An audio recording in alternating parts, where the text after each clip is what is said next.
Good morning, fanatics, ka-power, map-organic.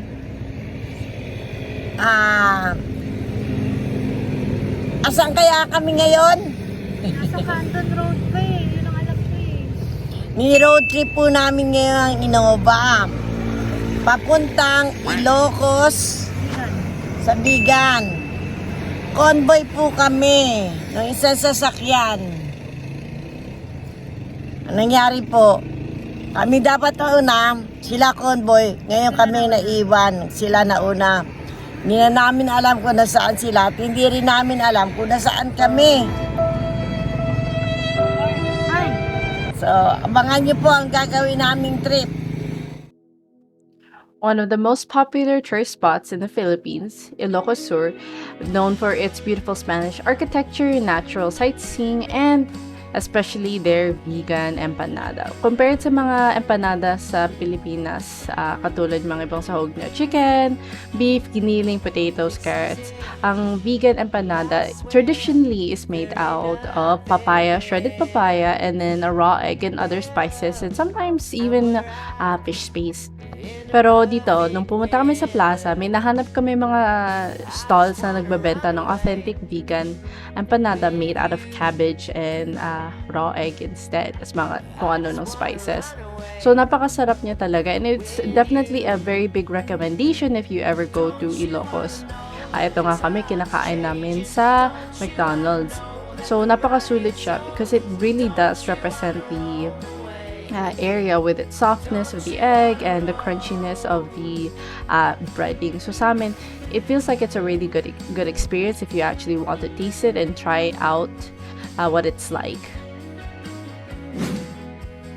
The Bantay Church, or St. Augustine Parish, built in 1590, is one of the oldest churches in the Ilocos region. The reason it still stands tall today is because of its earthquake Baroque architecture that helps prevent it from collapsing during earthquakes.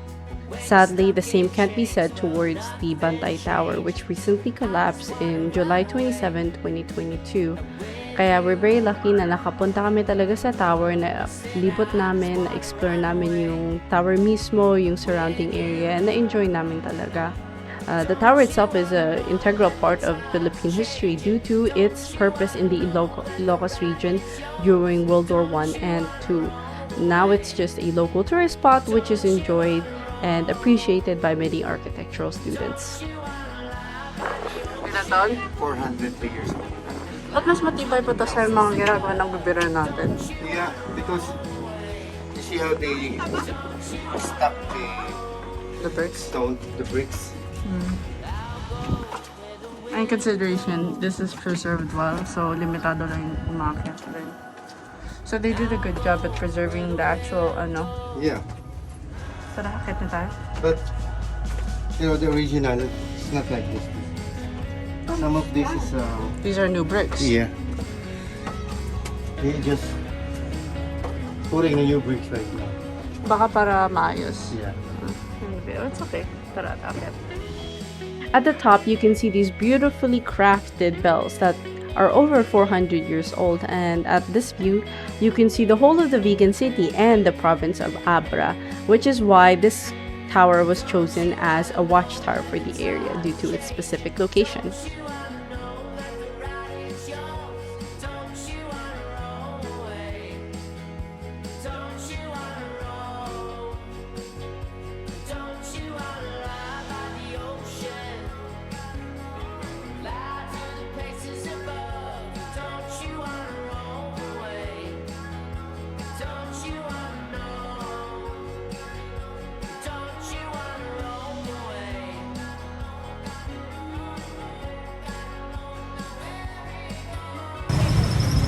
Put it inside, Papa Don. Mama Jana.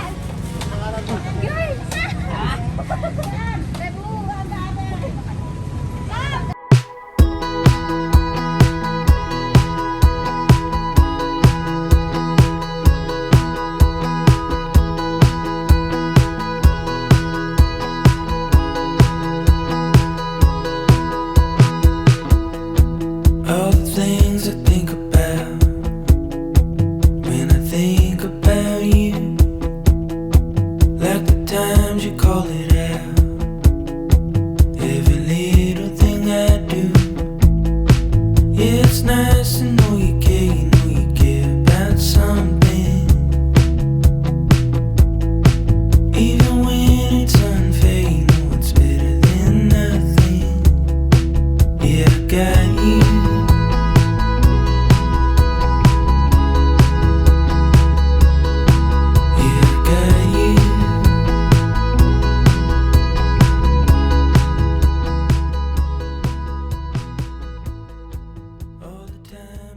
here at the Supuya Mansion Museum, bawal actually ang videos or panoramics or any live picture taking. So, ang makukuha lang namin is mga pictures.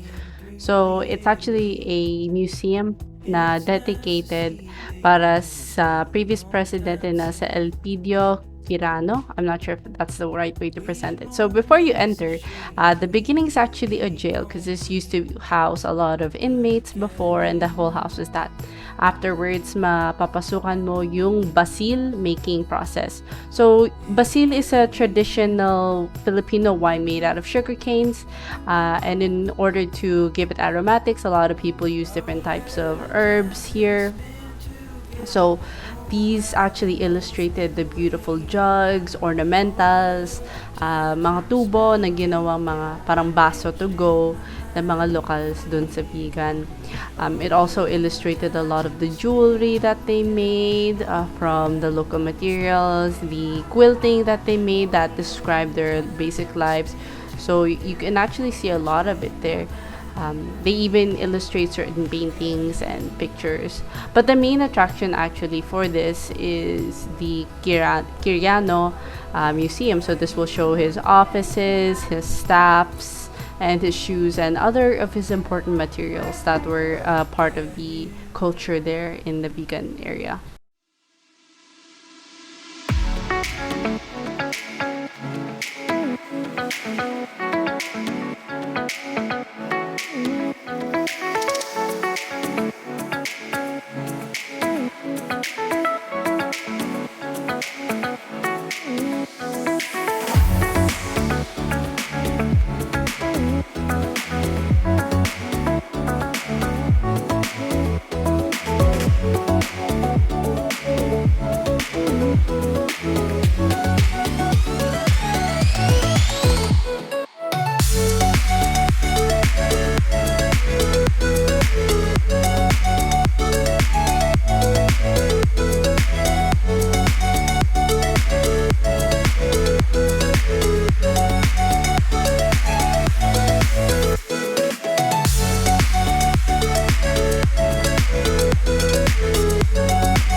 Stop muna po kami dito para kumain. Ay, madam, kain po. Salamat! Thank you!